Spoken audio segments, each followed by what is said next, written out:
a need to act now to avert disaster. Does this sound like a guy with an emergency? I want to do it faster. I could do the wall over a longer period of time. I didn't need to do this, but I'd rather do it much faster. And I don't have to do it for the election. I've already done a lot of wall for the election, 2020. I just want to get it done faster, that's all. By the way, those faint screams you heard are the president's lawyers who know they'll have to find a way to defend the emergency he just admitted he didn't have to declare in court. So let's be clear about what just happened. The president used an executive action meant for real emergencies that Congress literally doesn't have time to vote on, to fund a political vanity project that Congress did vote on and already denied him. What you saw yesterday in the Rose Garden was a presidential temper tantrum, only instead of taking his ball and going home, Trump took $6 billion from the United States military. Here's how he weighed the seriousness of that decision. Some of the generals think that this is more important. I was speaking to a couple of them. They think this is far more important than what they were going to use it for. I said, what were you going to use it for? And I won't go into details, but it didn't sound too important to me. All right, then. Here's the deal. Knock, knock. Republicans, anybody home? Any Republicans in Washington have a problem with this? Remember conservatism, limited government, your principles? You'd think at least a few of them would remember how much executive overreach offended them when the last guy did it. It was, after all, over the same exact issue, immigration.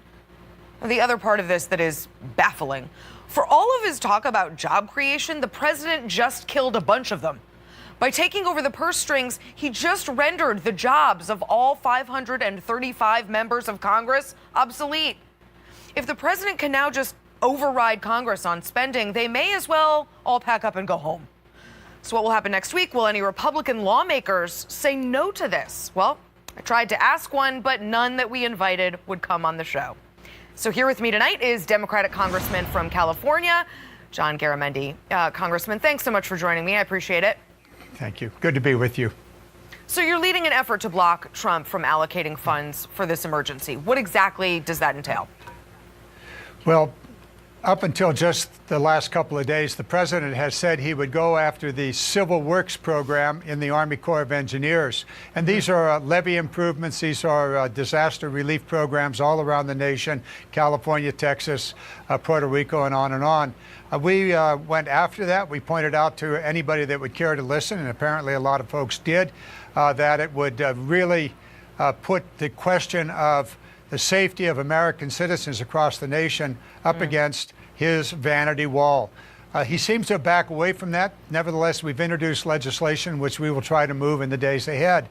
The other issue is one that you laid out so very, very well, the constitutional issue. And the third issue is, if you're going after the military money, what military money are you going after? And there is a huge and very important question. So the president clearly expects this to end up in the courts. Here's a little reminder of how that played yesterday. Take a listen. They will sue us in the Ninth Circuit, even though it shouldn't be there, and we will possibly get a bad ruling, and then we'll get another bad ruling, and then we'll end up in the Supreme Court, and hopefully we'll get a fair shake. So, Congressman, how do you expect this to go in the courts? Well, I think there is a very fundamental question. Any conservative, any judge that considers himself to be a constitutionalist, one that looks at the Constitution and pays attention to the letters rather than some intervening interpretation, will say this doesn't work. Let's remember that the Congress of the United States debated the issue of a border wall in the context of an emergency for over a year, actually 14 months, came to the conclusion that we'd spend $1.37 billion, and that's it, and limited. Now, the president didn't like that, so he said, notwithstanding all of the debate and notwithstanding Article 1, Section 9, we're going to go ahead, he'll go ahead and simply appropriate money on his own. Cannot do it. It is a fundamental question. Congress has to fight back vigorously on this. Well, I hear a lot So- of folks pointing out that Republicans are setting a dangerous precedent for sure, and that the next Democratic president will use national emergencies on climate change or gun control, et cetera. But my question is, will Democrats oppose that? Will you? If the next Democrat and, Democratic president does that, will you oppose it? Absolutely. I've been around for a few years here, and I remember back in the 5th grade, we were talking about the separation of power, about checks and balances. This is fundamental. This is the fundamental point. Now, if we want to have an imperial president, Democrat or Republican, good times or bad times, this is how it's done. This is exactly how it's done. You allow one president to call for a phony, bony emergency, basically usurp the power of Congress, overriding the check and the balance that was written in at the very outset of this country. Cannot do it. We've got to fight back. If you're a Democrat, Republican, you care about the way in which our constitutional government works, this is the fight that we must have. Now, there are a lot of other fights. The issue of the military construction money. I'm the chairman of the Readiness Subcommittee, and we oversee all of that. And we're going, no, Mr. President, your wall is not more important than family housing, not more important than an installation of an anti-ballistic missile system in Alaska, or rebuilding the air base in Florida, or the Marine base at Cap Lejeune. These are all critical issues. Finally, there's one other thing that I don't understand what the president is thinking at all. He's going after the Department of Defense's counter-narcotics funding, some $2.5 billion potentially there.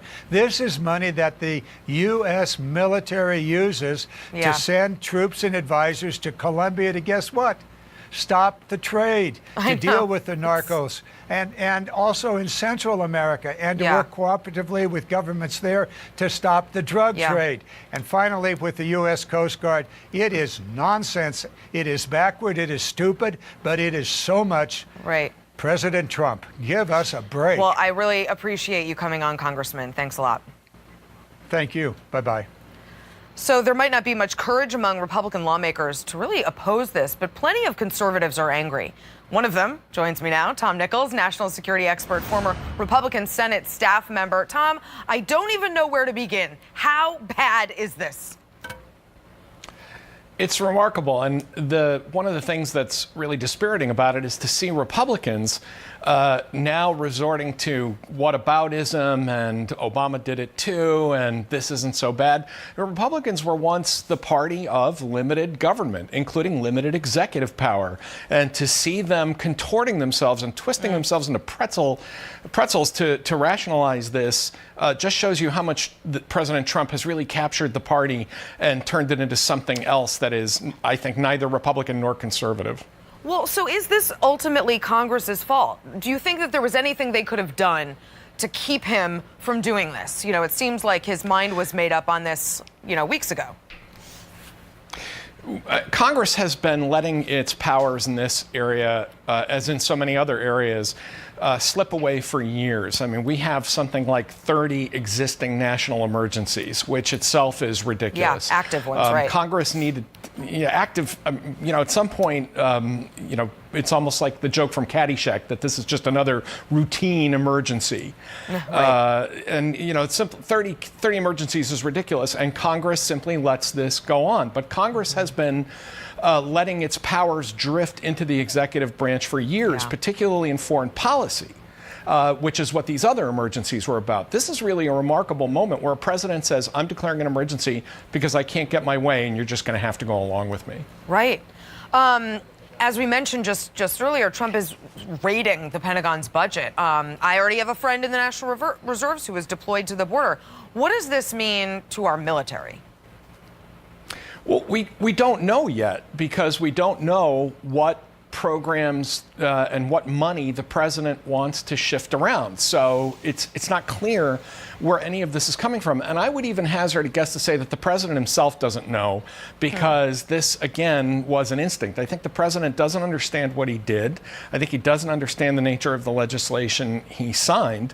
And so I don't think that the conversation has gotten that far.